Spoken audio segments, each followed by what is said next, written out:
Hello and welcome back to Granny's Garden. 3 months ago I published a video called Why is my cypress hedge turning brown? Now, 3 months later, we're going to revisit it and see the progress it's made.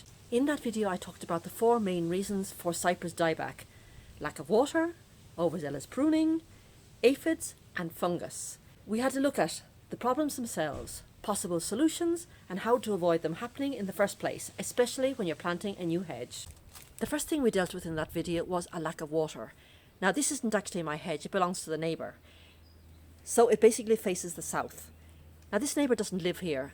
There's no house built on that plot of land and he just has a small area cut off as an allotment, and he doesn't come very often, and there's certainly no irrigation system, and we do live in Spain and we know that any type of cypress head gets really stressed for any temperatures above 22 degrees, and here it gets up to 42 degrees Celsius. So my decision was to water it really heavily once a week and apply a nitrogen fertilizer, as in other areas of the garden, to see what would happen. Now the results are very mixed, and the reason they're mixed is that one area is totally exposed to sun, it's got no overhanging trees, and other areas have got some overhanging trees, which meant that it wasn't that desiccated. It was desiccated, it was on its last legs, but the chances of recovery were a lot greater. Now this area of the hedge is the worst. At the top there has been recovery, but as you go further down it gets a lot worse. There's an odd branch now and again, and over here you can see a few more.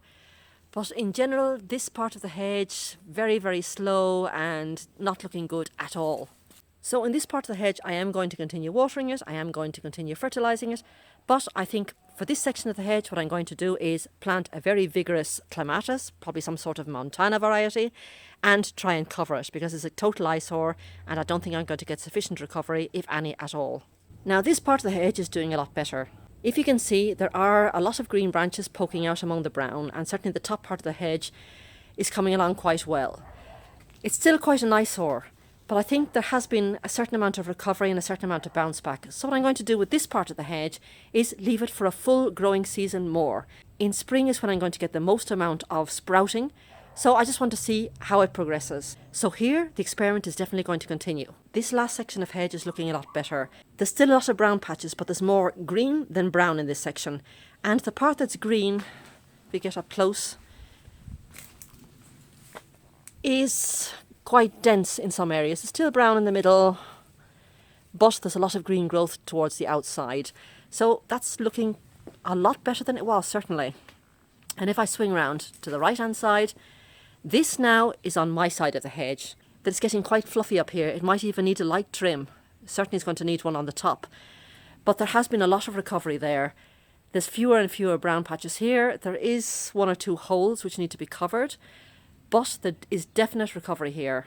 So regarding this part of the experiment, lack of water, I would definitely encourage you to just keep watering, keep fertilizing and see if it responds.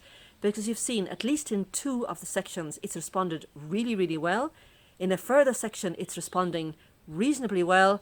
And it's only the last section down at the very end that I'm going to have to do something a bit more drastic and cover up the eyesore. So it definitely is worthwhile. Even if you think it's gone, just give it a little bit of time, and it's certainly well worth experimenting. You've got nothing to lose. It just means wasting 1 growing season. But pulling up a cypress hedge, you've got to really think about it. It might be better to wait than to go through the trauma of trying to have to pull up an entire hedge. Now, the next problem we dealt with was overzealous pruning. Now, the whole of this hedge you can see behind me has been too tightly pruned, and indeed the first 3 hedge plants have been hacked back so badly that it actually reached the trunk itself, so half the hedge was missing. So what could we do about it?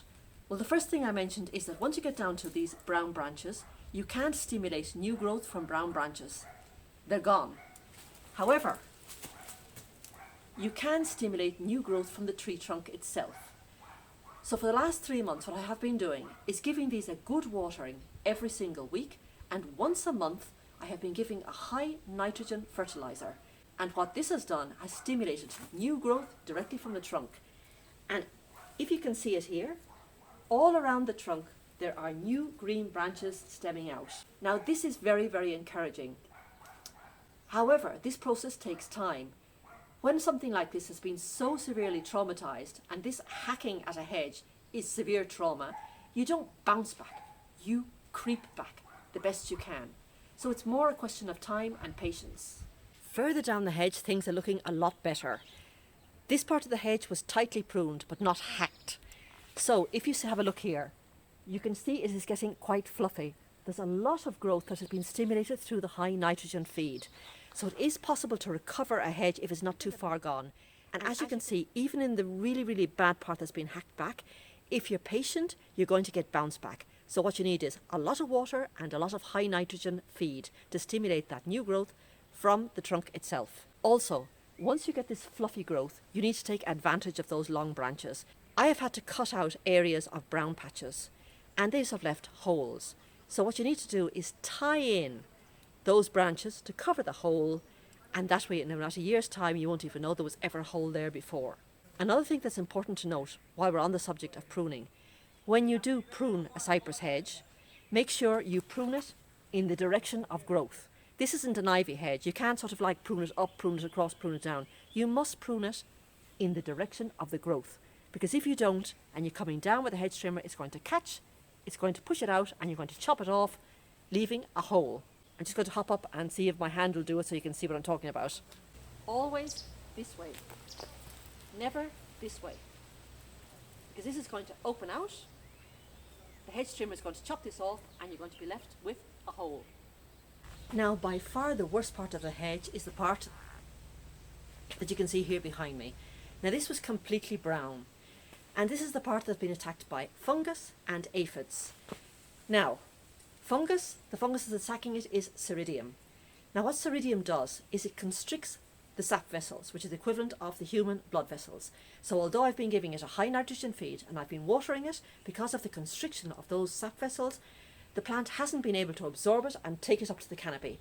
So you get dieback. Now we know that a recent study showed that 50% of all cypress dieback investigated was caused by aphids. However, because 3 months back I was whack bang in the middle of the nesting season, I could not apply either a fungicide or an insecticide, because you don't apply anything chemical, and certainly no chemical use whatsoever, when the birds are nesting. That is sacred. Now if you have a look behind me, it's not all brown anymore. There are in fact green patches. Now those green patches are due to the high quantity of nitrogen fertilizer that they have been receiving. So there has been some bounce back, but obviously until I deal with the problem of the fungus and the aphids, I'm not going to get any better results. So today I'm going to be applying a systemic fungicide. Now I never apply fungicide and insecticide together. I prefer to do one week and one the next week. So put the glasses on to see what I'm talking about. This is the one I'm going to be using. I don't know if you'll be able to see this. This is a fungicide specifically for cypress dieback. Now if you look here on the back, there's a little chart, and the bottom of the chart says cypresses, and it's giving you the correct dosage, which is 10 grams per square metre. And inside there is a little measuring cup to help you with the doses. The other thing's a little calendar down here, which gives you the optimum use for April, May, June, July and August. And I certainly don't agree with this because all my birds are nesting in that period. However, it's still a favourable use for September, October. So now in October, this is when I'm going to be applying it. So I am going to be applying it with this spray. It's a foliar spray. What I always do, both with liquids and indeed with solids, is that I fill it halfway up, then I put either the liquid or the solid additive in, and then I fill it the rest of the way up, and then sort of hand pump it to build up the pressure, and then away we go. Things to note: it is a foliar spray, which means it can be carried easily by the wind, so make sure when you do apply it that there's a low wind speed. Always apply any type of chemicals in the evening when you're absolutely certain that all your pollinators have gone to bed for the night. Right. Got my goggles on, long sleeves, got gloves. So the first thing I need to do now is fill up this. Fill up half of this.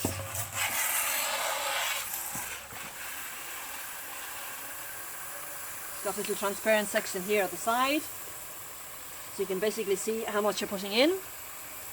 Right, now we're roughly halfway up. So what I'm going to do now is get a little scoop. Now I need 10 grams. This is a 5 gram cup, so I need 2 scoops in here.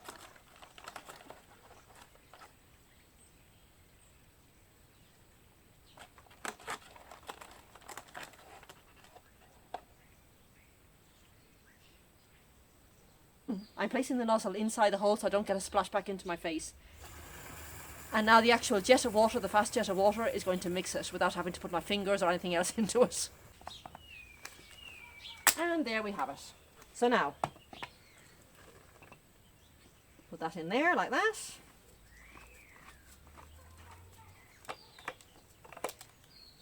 And we need to pump it.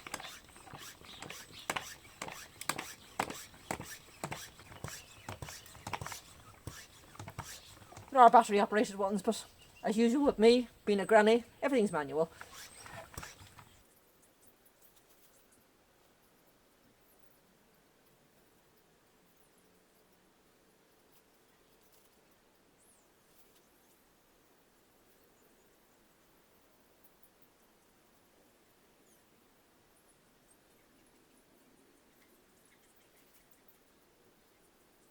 One important thing before we finish, this has still got pressure on the inside and it's got a chemical product and you don't want to get sprayed with it. There is a safety valve on these which you just slide out and you'll hear it. So the pressure has now been released and it is safe to open without splashing you. There you go. Well, I hope you've enjoyed seeing the effects of applying just water and nitrogen feed to a cypress hedge that's going brown. Certainly some of the results are interesting. Now I'm going to be revisiting this hedge again, probably late next spring or early next summer, when I've had a chance to be able to compare the before and after results of the application of fungicide and insecticide. So it's certainly going to be an ongoing process. I still don't know if I'm going to be able to recover all of this hedge, I doubt it, and certainly the most worrying areas for me are those ones that have been attacked by both insects and fungus. But I have shown you that it is possible to recover just with water and food a hedge that looked like as if it was a goner. So it's certainly worthwhile trying. You've got nothing to lose. My recommendation to you would be give plants a little bit of time. They always try and respond. Given a little bit of TLC, they might creep and not leap, but they're definitely trying. If I have to decide between ripping up a cypress hedge, which is a complete and utter trauma for me, or trying to recover as much as I can, always recovery is going to be plan A. There's always time for plan B further down the road. Birds. Anyway, for the moment, from me it's goodbye, and I'll see you right here next Friday here in Granny's Garden. Bye bye now.